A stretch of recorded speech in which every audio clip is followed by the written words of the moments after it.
The Trumpet Daily is presented by Stephen Flurry. The program analyzes world news and history from a distinct perspective and compares current events to prophecies found in the Bible. The program also offers free educational publications, including the Trumpet News Magazine and books and booklets.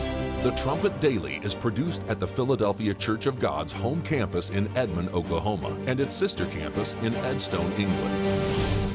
More information is available at thetrumpet.com.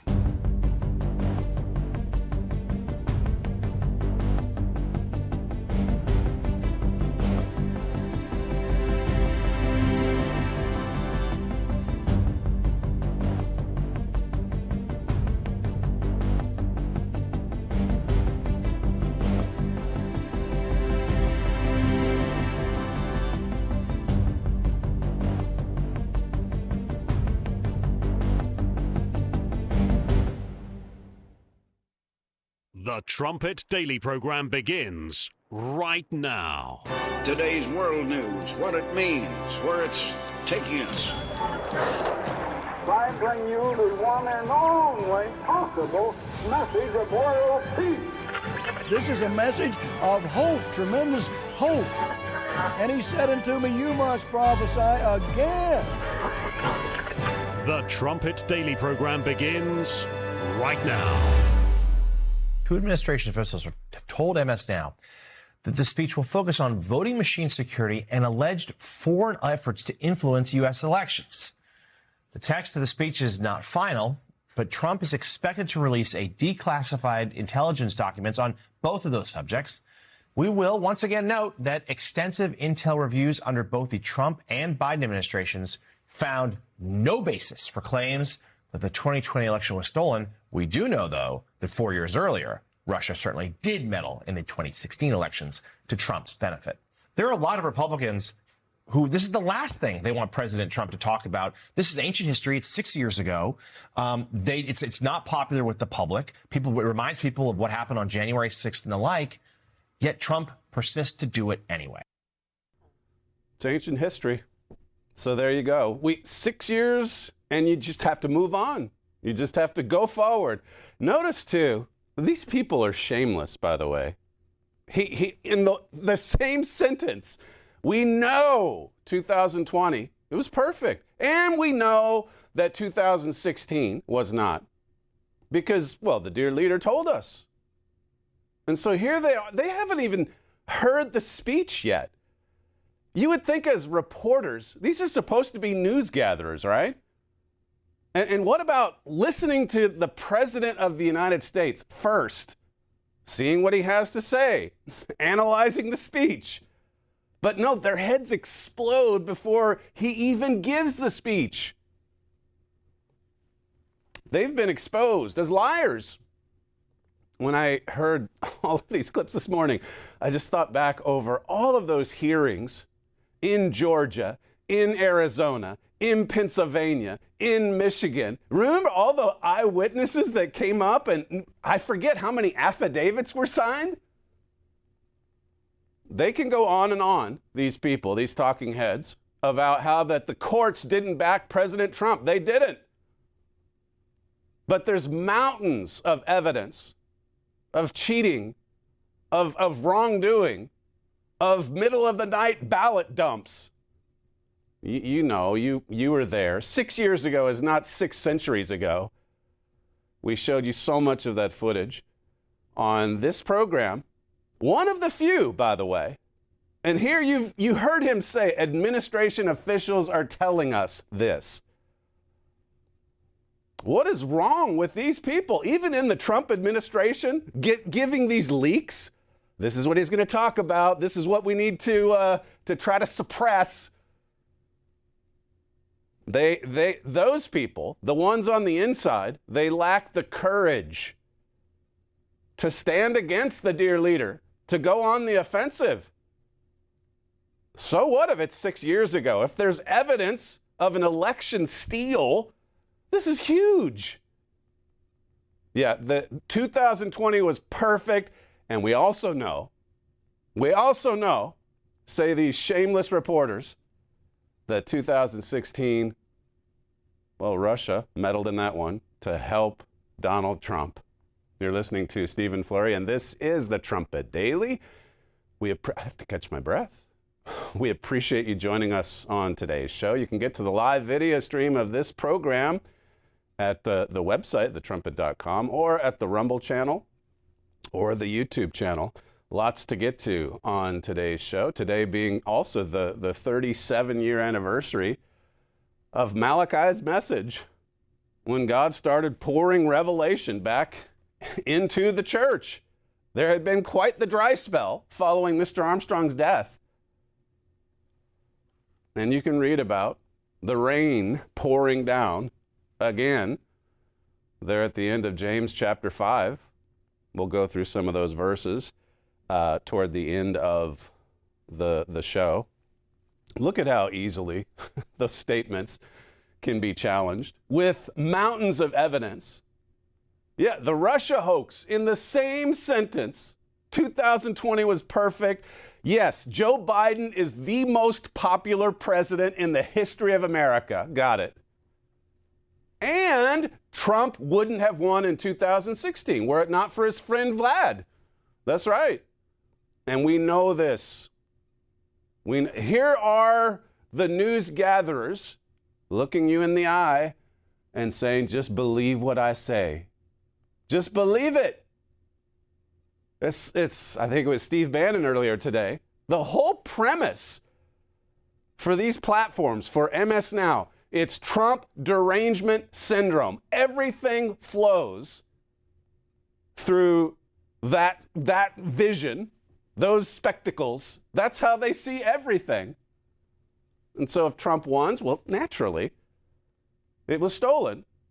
If Trump loses, well, naturally, it was perfect. There's their worldview. It's the same every day.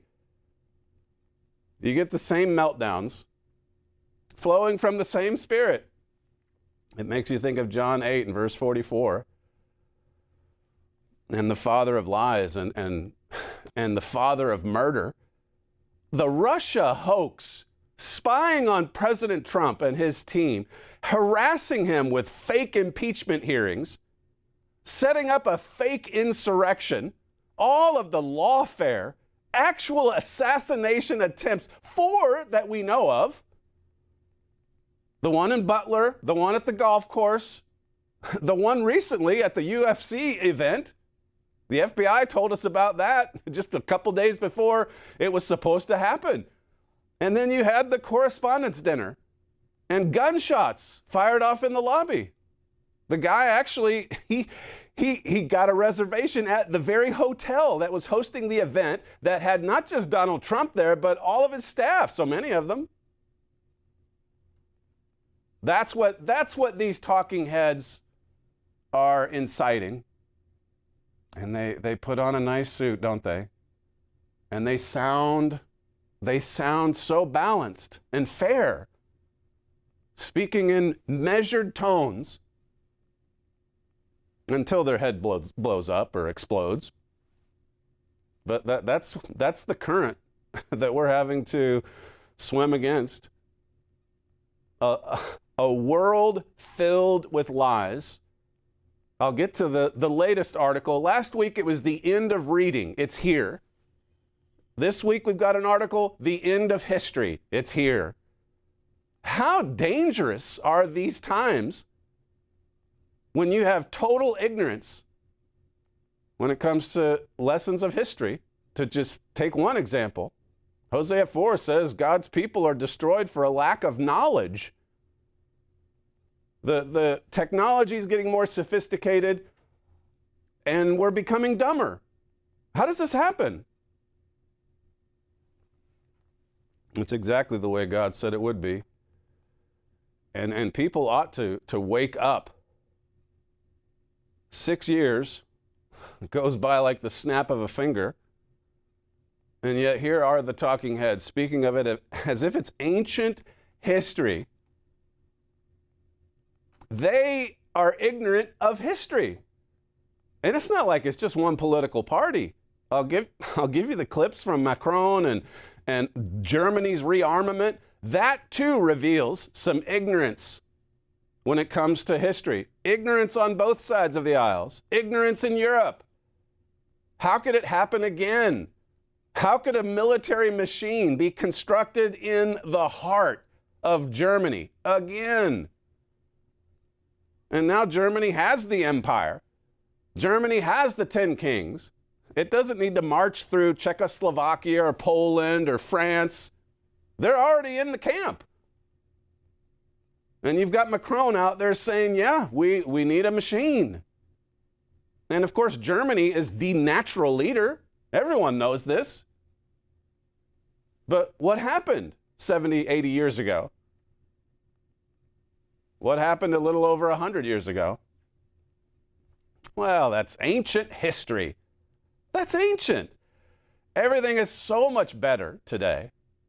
We've moved on, haven't we? Same reasoning that you heard in the cold open. Listen, we've moved on. We've heard from Trump officials that they just want to move on. Just move on from all the lies, from all the corruption, from all the wickedness. Is that what we're doing with World War II as well?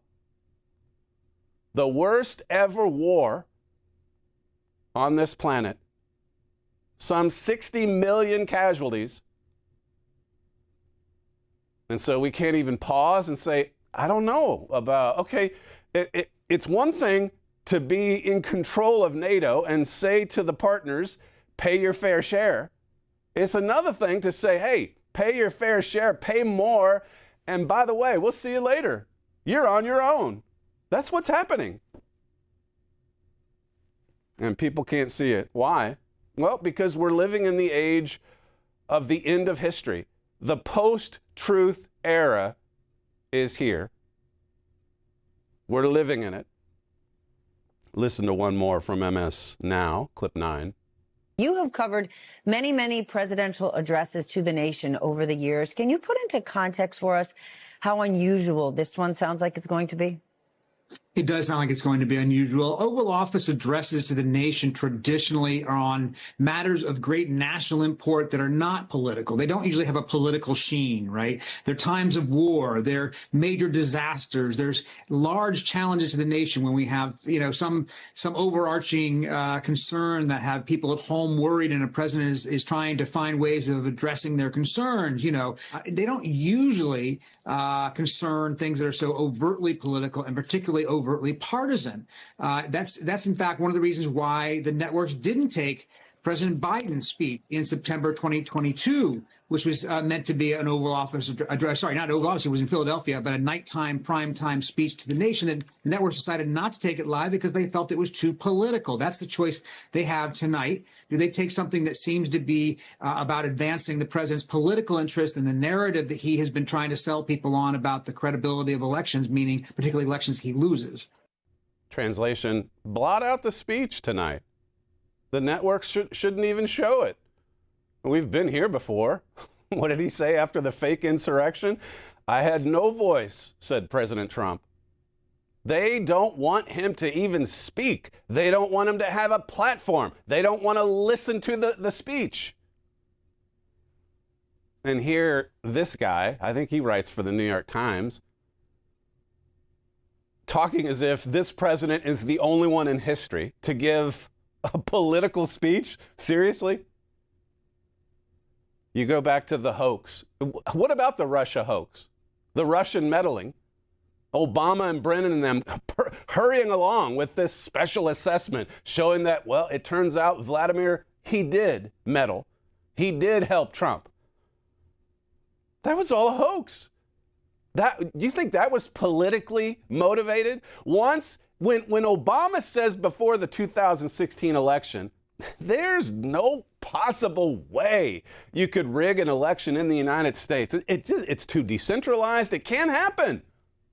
And then Hillary loses. There is every possible way that the election can be rigged.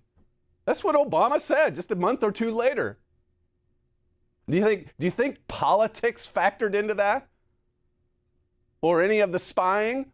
Or the intel community? Digging up all this dirt, including lies in the Steele dossier? and then getting the FISA warrant. Do you think any of that was politically motivated? Do you think they would have done that if Hillary would have won in 2016? These people, as I say, they're shameless. They're so biased. They're deranged.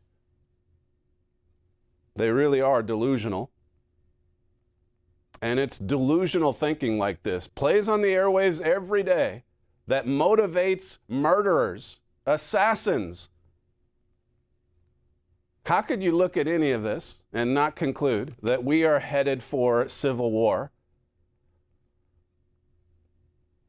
There was a time when the news gatherers would be respectful enough to at least hear what the president had to say in a speech in the Oval Office or one of the rooms there in the White House. I forget which one. It's not like he speaks that often, but they've already decided that what he's going to speak tonight, it's all lies, and what we have is all the truth. And listen, 6 years ago is ancient history. All you need to do is watch MS Now. Interesting that they changed the name to that, by the way. Just focus on now. What I'm saying to you right now, the end of history, it really and truly is upon us. The title of the piece, it's by Neil Ferguson and John Clark Levin. It's titled The Death of History. This is Ferguson on a podcast talking about some of the content in this article, clip 10. Well, there's history and there's anti-history, and history is based on scholarship. It's based on reading the documents, the contemporary letters and the diaries, understanding the past, getting inside the minds of the decision makers. This is history. And then anti-history is that you go on Tucker Carlson's podcast and he says you're a great historian, you've never written any history books, and then you just make shit up.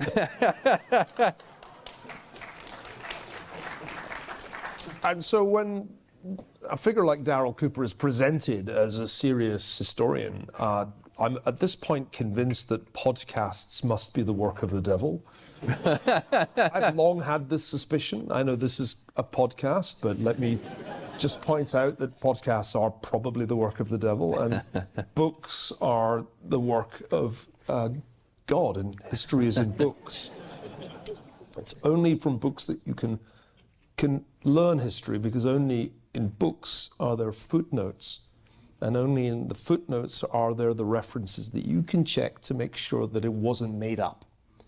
So clearly when someone like Cooper goes on Carlson's podcast and says, no, Churchill was the real villain of World War II, the Germans, they had a few Jews that they had to feed and they didn't have quite enough food, and so they kind of died. And it's when people start saying these things that are egregious lies, then you must speak out against it. Yeah, and there's more to it, though, than that. What does it say about our world? It says we're living in perilous times. That's in 2 Timothy 3. And when you think about these articles, the last one was at the Atlantic. The end of reading is here. And here's Ferguson promoting books, and there's a lot to be said for that. But even books. What did Solomon write? He said, the words of the wise are as goads, and as nails fastened by the masters of assemblies, which are given from one shepherd. It says, and further, this is the end of Ecclesiastes, by these, my son, be admonished of making many books. There's no end. And much study is a weariness of the flesh. Let us hear the conclusion of the whole matter. Fear God and keep his commandments, for this is the whole man. Fear God, keep his commandments.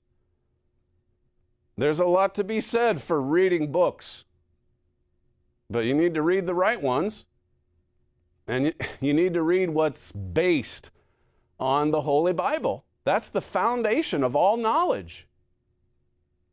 Fear God and keep his commandments. The reason we're seeing this spirit of deception and so many lies and so many shameless speeches and cold opens is because there's no fear of God. Paul wrote about that in Romans 3. It's because there's so much lawlessness and corruption. There's so much sin. We're just drenched in sin. And so now, yeah, he's right. People just get a podcast and they start talking about this guy's a good historian when he didn't even write a history book. And then millions, in some cases, millions go away from that. I mean, there have been voices like Joe Rogan that have amplified this. It's not like it's just Tucker or just Daryl Cooper. It's a dangerous time.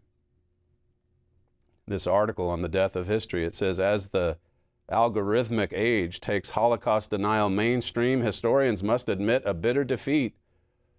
The return of Holocaust denial was not something we foresaw. From the 1960s through the 2000s, it had been essentially an exercise in historical fraud perpetrated by cranks. You remember in the early 2000s when, I think it was even Bill Clinton. No, that was in the 90s. When Yasser Arafat and his people were going on and on about denying the Holocaust. And even Bill Clinton couldn't believe it. What are you talking about? That was a Democrat 20-some years ago. I'm just working from memory here if I got the personalities wrong. But he's right. There was a time when it was perpetrated by the cranks. But now what? Well, now it's kind of edgy. Yeah, there's a shock value. It prompts you or motivates you to stop scrolling. This sounds different. This sounds interesting. Hitler was a pretty cool guy. And I guess Churchill was the bad guy. Churchill was the villain. It says, by contrast, the podcast boom of the late 2010s saw the rise of anti-history, a new brand of Holocaust denial that threw off the shackles of quotes and footnotes altogether in favor of freewheeling YouTube rants and edgy Rumble live streams. Its standard bearers were well-groomed and affable. They wooed viewers with the transgressive thrill of supposedly forbidden knowledge. Well, this is some new thing. It's like what it says about the Athenians in Acts 17. Back then, the Apostle Paul taking the true gospel to these regions that had never heard it, they had never been exposed to it, and it was some new thing, and that's the only fascination they had with it. They didn't fear God and keep the commandments, but they did assemble around Paul to listen to what he had to say. It's the same intellectual vanity that we struggle with today, only it's made worse because Satan and his demons are cast down. It's not that Satan just wants to blot out the history. That's part of it. He also creates the anti-history. Yeah, Hitler's a good guy now. We're now so enlightened that Hitler was mistreated. Hitler wasn't really guilty of all those atrocities. Hitler didn't try to conquer the world. It says Myron Gaines, a leading men's rights influencer whose macho finance and dating advice has propelled him to over 250 million views on YouTube alone, pulls no punches. Listen to this, 250 million views on YouTube. And what's he quoted as saying? Yeah, we like Hitler. Of course. We like Hitler. He posted that on X last year. It says, no one gives a bad word what you woke Jews think anymore. Hitler was a revolutionary leader and he saved Germany. The Jews declared war on Germany first. I guess that passes for history in today's world. The post-truth world. The article says other haters with smaller platforms shrewdly amplify their virality with gimmicks that prompt even people repulsed by the message to watch and share onward. Further down it says, talking about Nick Fuentes, to him everything's just a big joke. He laughs Hitler off and says he was a pretty cool guy. It says, but when you ask one of them to explain Fuentes' ideas, the answer is usually hopelessly vague. You just got to watch for yourself, they reply, attaching a video longer than Lawrence of Arabia. What is it? What is it about it that's so fascinating? That's so mind-blowing? I can't really explain it, but just watch his video. He's pretty smooth. He's pretty charismatic. This is a sign that the true attraction isn't evidence or arguments, but instead the emotions Fuentes arouses. It's the same with these talking heads on MS Now. You can wheel in piles of evidence to a hearing, in Philadelphia, Pennsylvania, or Phoenix, Arizona, and broadcast it on television, not on MS Now, not on CNN, but you can broadcast and then just get up the next day and say, there's no evidence. There is zero there are no witnesses that saw any wrongdoing. Everything was above board. The Russians, they tried in 2016 and they succeeded in tampering with it. Now, the Chinese tried in 2020, they didn't succeed. No. It's pretty amazing to watch. It's all emotion. It makes you think of Ephesians 2, doesn't it? Satan being the prince of the power of the air. Put Ephesians 2 together with Revelation 12. The fact that Satan and his demons are cast down to this earth and they have surcharged the air with their ideas, their moods, their anti-history, their hatred, their lies, their deception.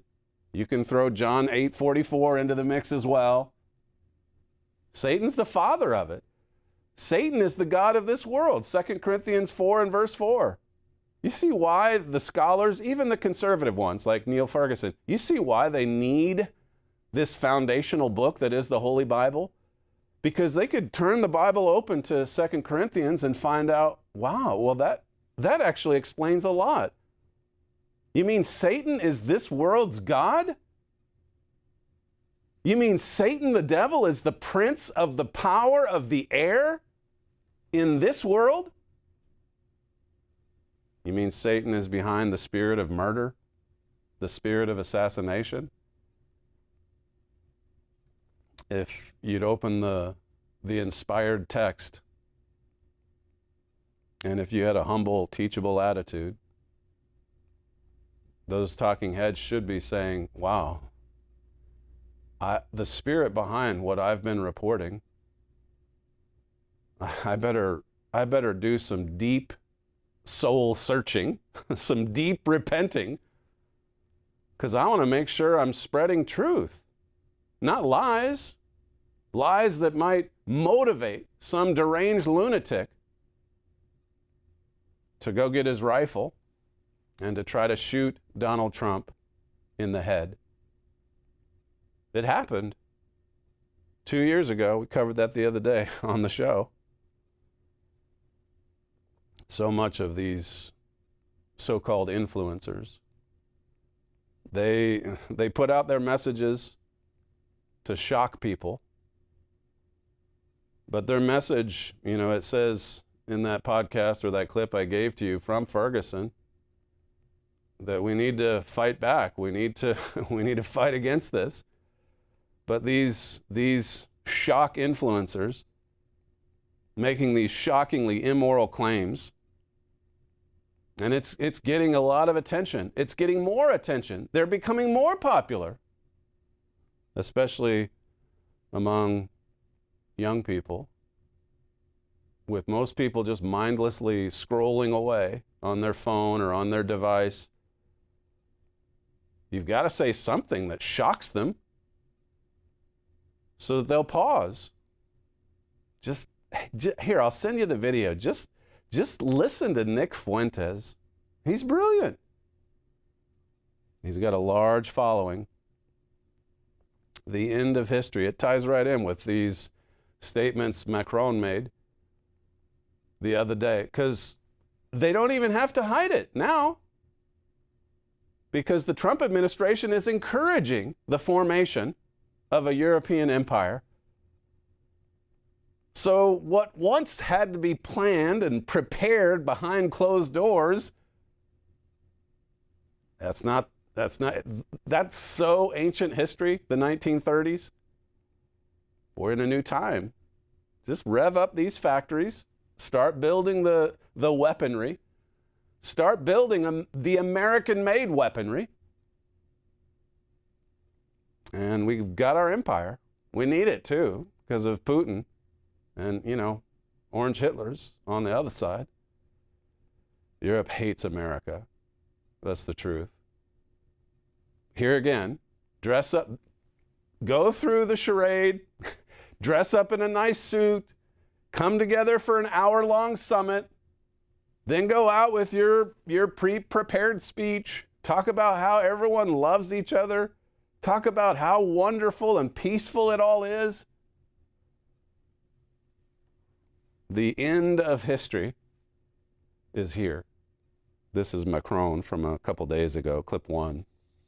Before Sahel went into chaos, before the Middle East was set on fire, before war came back to the European continent, we had started rearming. Before the launch of this insane war that Russia is waging against Ukraine, before all the turbulence that we encounter today, we had ensured the strategic autonomy of France and Europe. Strategic autonomy, that is the independence in our analysis, in our action, in our strategies. That last year, in this very same place, I said we had needed to go faster and stronger. In order to be free, we needed to be feared, we needed to be strong.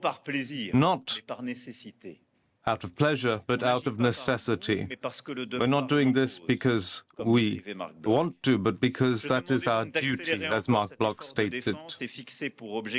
So I fixed the goal of accelerating the ambition that we first had from 2030 in order to reach a budget of 74 billion euros by 2027. 64 billion euros is an increase of 200% of the budget in 10 years. France is saying what Germany's thinking. And more Germany's saying it outright as well. We're doing this out of necessity. We have to be feared. We need to build a Europe where the world fears Germany. Do we? The end of history is here. The death of history. Pretty soon. Well, you can almost say it now. I was going to say, who's the lone voice that has warned the world in love about what's coming? And it's been for 100 years. God has been crying aloud, sounding the alarm through his work, through his church. My father wrote this back in March of 2020. It's about France resurrecting the Holy Roman Empire. He said, a clear trend is taking place. President Macron demands what Germany wants. I don't believe Macron would ever say what he said unless Germany approved of it. He acts as a sort of puppet to Germany. France says what Germany's thinking. We had that in an article 6 years ago. And then here's Macron this week, I should say, saying we need to be feared. And we need to boost the contributions made toward defense. They always call it defense. It's never offense. France's betrayal of America and Britain should be a strong warning to this world. Macron is not just calling for a reevaluation of relations, he's calling for a European army, which will undoubtedly be led by Germany. As I say, Herbert Armstrong and my father, they've been warning about this for nearly a century. And this week, France just said the quiet part out loud. We need a united European military. And of course, Germany is the default leader in any arrangement surrounding a new European military machine, for sure. That's been the history. But we don't read history. Maybe we listen to podcasts. Maybe we scroll and look for a good clip. Maybe we scroll and look for something that shocks us into attention. Yeah, I think Hitler's he's misunderstood. This is more from Macron and his vision for Europe, clip 2. In a few years, we will have strengthened our capacities and build new capacities in Europe and orchestrated a new strategy. Europe is becoming a power based on the different states that are members of it, committed to act in a united manner. This is a Europe that is not that of nationalism, but a Europe that will bring together the patriotic spirit of its members to make it stronger, and by acting in a united way. The message we send to the world is the following one. Yes, peace is our goal. Yes, we cherish freedom and law. And yes, we are ready to fight to defend these principles, always and forever, and to pay tribute in blood if necessary. So we need to make sure that Europe becomes an active industrial military reality. If we flatter nationalism, we make a grave mistake when it comes to our own history. Patriotism, yes, but nationalism, never. And at this time when Europe is rearming, folding back on our national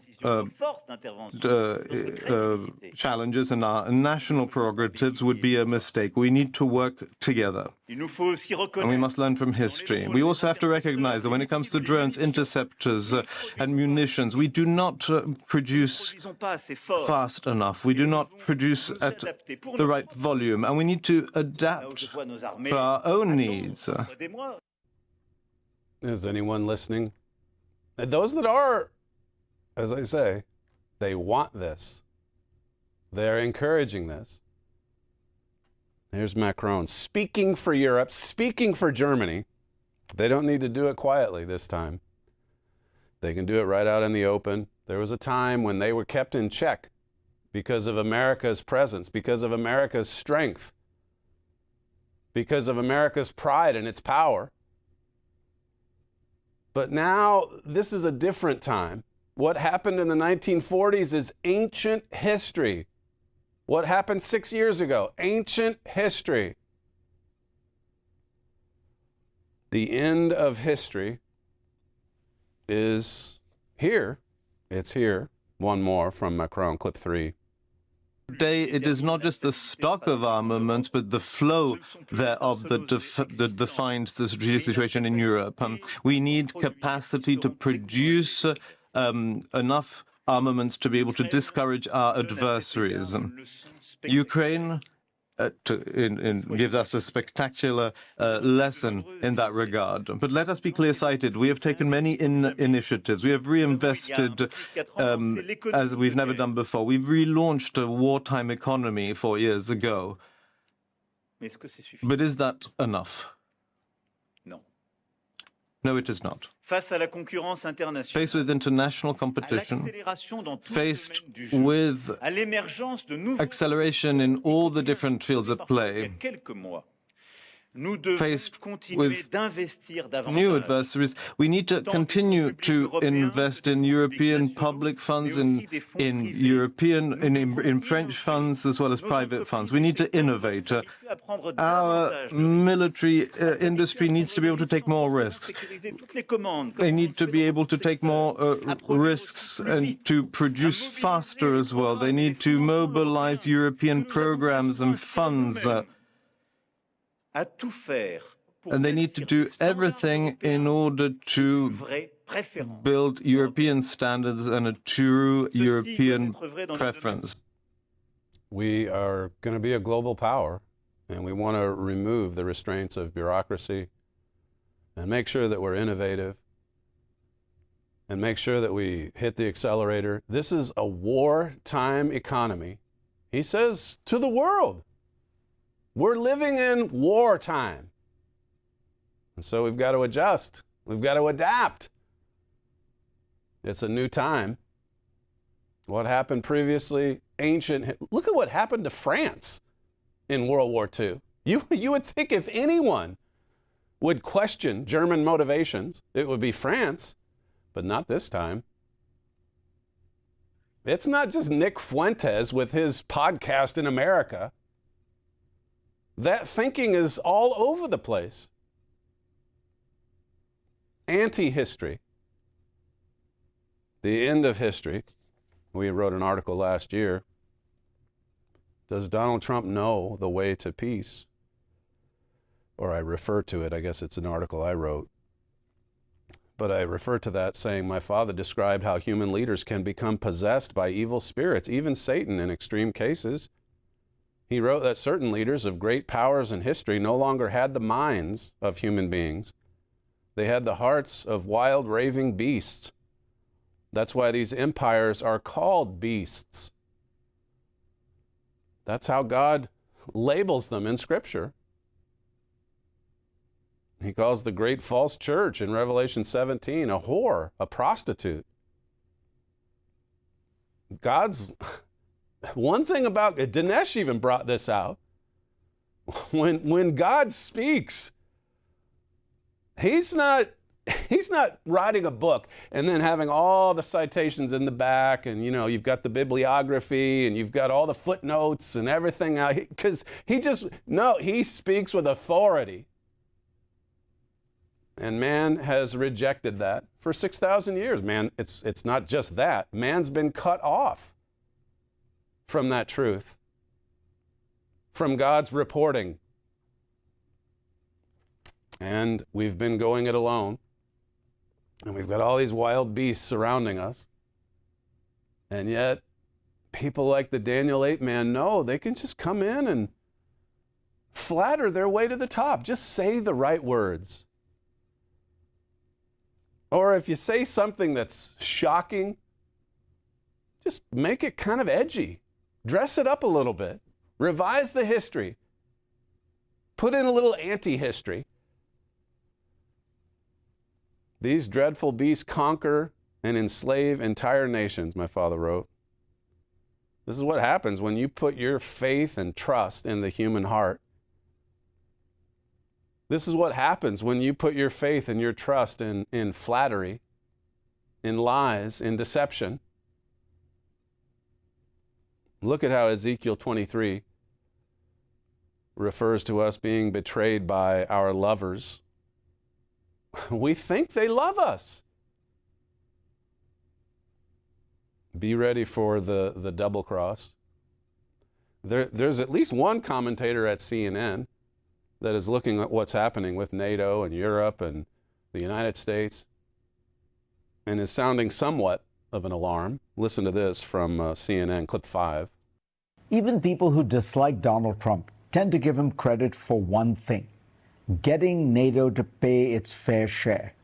American presidents have long grumbled about burden sharing. Trump has been crude, theatrical, and transactional, but the sentiment he expressed was broadly shared, and Europeans got the message. Non-American NATO countries spent 1.4% of GDP on defense in 2014. In 2025, it was close to 2.3%. But be careful what you wish for.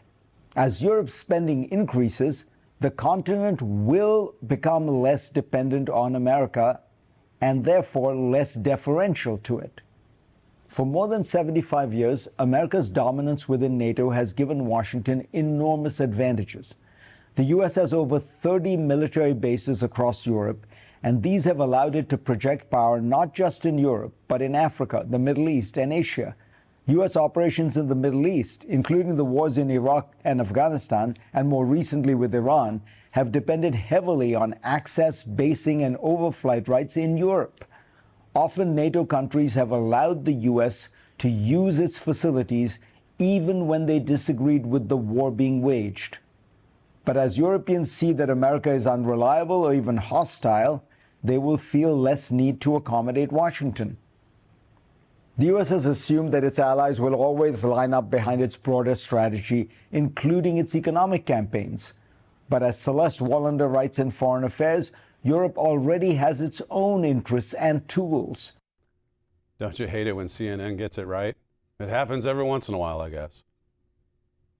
Here, be careful what you wish for. Turning Europe loose on its own, even as they're ramping up defense spending and viewing America as hostile. Where is this leading? How much better informed are we when you just go back a little ways in history? 70, 80 years ago, Ferguson said on that podcast he was on, that it's like we have to go through this cycle every 30, 40 years and relearn the same lesson. He didn't know what he was saying there, but he's basically saying how utterly unteachable man is. There's something wrong with the human heart. It's exactly the way Jeremiah the prophet describes it. Jeremiah 17. Just one final thought here. Hosea 4, verse 1, it says, "Hear the word of the Eternal, you children of Israel, for the Lord has a controversy with the inhabitants of the land because there's no truth, nor mercy, nor knowledge of God in the land." In verse 6, it just says we're destroyed for lack of knowledge. It doesn't even say the knowledge of God. I guess it's implied maybe. But now we're in a post-knowledge world, post-truth, post-reading, post-history. And that's why the Apostle Paul describes our world as being perilous and dangerous in these last days. I mentioned I had some other clips to just wrap up Celtic Throne. We can, I guess, save that for tomorrow. You can look forward to that. We put together an 8-minute recap of the Sunday performance, and we've got quite a backlog of feedback on the tour. So maybe we can get to a little bit of that tomorrow. But as I said at the start of the show, today marks 37 years since I happened to be the first one to read Malachi's message. It was in kind of a rough manuscript form. But it was the first time besides my father, that had seen the content. And that book is the cornerstone of this work. The Philadelphia Church of God work. Let me just take you through a few verses. In James chapter 5, verse 1, it says, "Go to now, you rich men, weep and howl for your miseries that shall come upon you." God's addressing a Laodicean congregation or movement here. The seventh era of God's church, described in Revelation 3 as being lukewarm and rich and increased with physical goods, but not rich in faith, not rich in holding fast to the truth.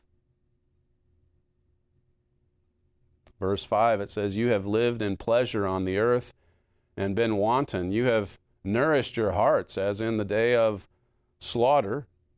You've condemned and killed the just one," it should read, "and he does not resist you." My father says in the James booklet, toward the end of his life, Mr. Armstrong was surrounded by people of hate. And you know what? Those people, they put on a nice suit. They talked in soft, measured tones. They talked about carrying on Mr. Armstrong's final wishes. They talked about doing what's right for the work. Verse 7, it says, "Be patient, therefore, brethren, unto the coming of the Lord. Behold, the husbandman waits for the precious fruit of the earth, and has long patience for it, until he receive the early and latter rain." God stresses the point of patience here. Just believe God. As I said earlier, fear God and keep his commandments. Trust God. Endure. Be patient. Be you also patient. Establish your hearts, for the coming of the Lord draws near. James is emphasizing just how imminent the return of Jesus Christ is to this earth. It draws near. And the next few verses continue with that same theme. I'll just have to skip down since we're running out of time. But verse 14 says, "Is any sick among you? Let him call for the elders of the church, and let them pray over him, anointing him with oil in the name of the Eternal. And the prayer of faith shall save the sick, and the Lord shall raise him up." The prayer of faith, the effectual, fervent prayer, it gets results. That's what James is emphasizing in this last section.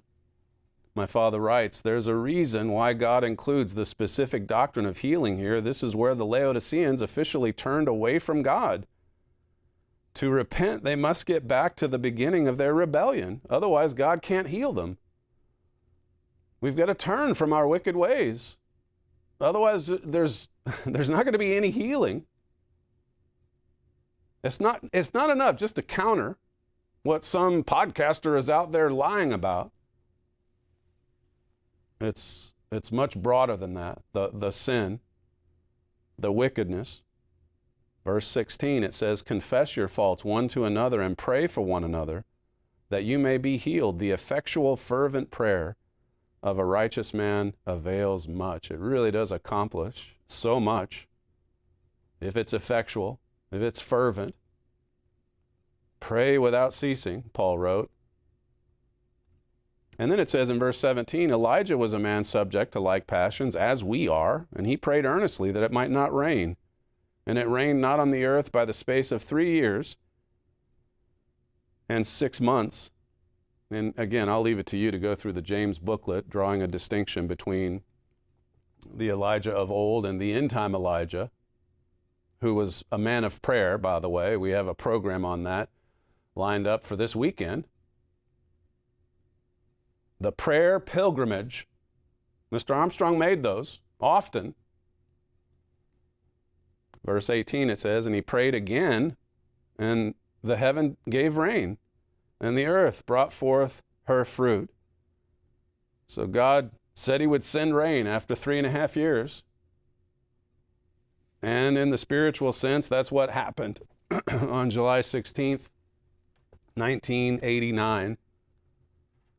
37 years ago, my father said that refreshing spiritual rain had started on that date with one young unbaptized man. I was just a teenager at the time. We've talked about this a lot to our young people. That, look, you don't need to limit yourself because I'm young or I don't have the education or the training. God says just fear him and keep the commandments, and then God starts blessing you. God will empower you. God will answer your prayers.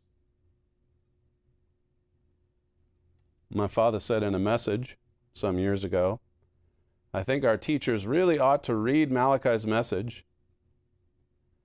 It answers a lot of," he was giving this encouragement before that particular school year. I think this was 4 or 5 years ago.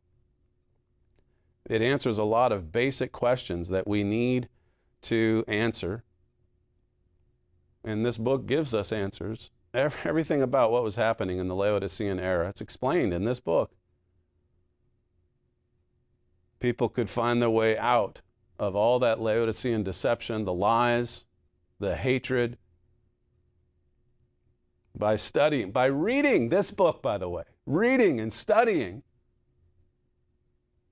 and then having the courage to act in faith, to break free from delusion, to break free from a post-truth era that happened in God's church following the death of Herbert Armstrong. It really is a foundational book, and as my father suggested a few years ago, it would be wise to stay grounded in the teachings of Malachi's message to God's church today. That's all we have time for on today's show, the fastest moving hour in broadcasting. You're listening to Stephen Flurry, and this is the Trumpet Daily. We thank you for joining us on today's show, and we'll see you tomorrow.